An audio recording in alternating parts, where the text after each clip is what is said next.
There is new information about the Alliant University student who was killed in that Iran plane crash. Today, Sarah Sadat's fellow classmates held a ceremony to honor her life. 10 News reporter Mimi Alcala is joining us from Scripps Ranch. And Mimi, it was a somber first day back to school for these students.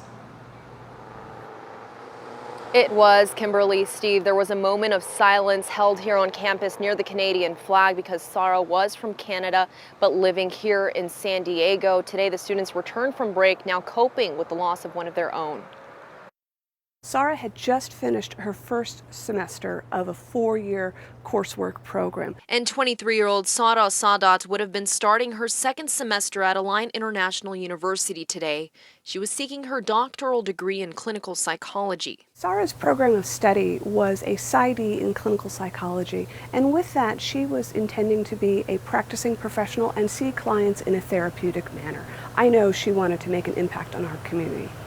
Instead, her life was cut short, and now classmates are dealing with the heartbreaking loss, holding a moment of silence to honor her memory. They tell me she was important to their Alliant family, and accepting her death has been difficult.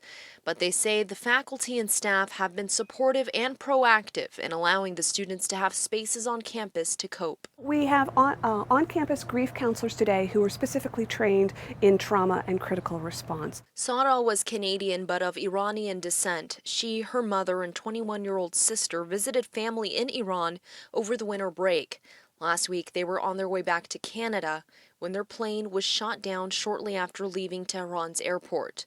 All 176 people on board were killed. Now this community that calls itself strong and resilient will work to honor Sarah's legacy. I know she wanted to make an impact on our community.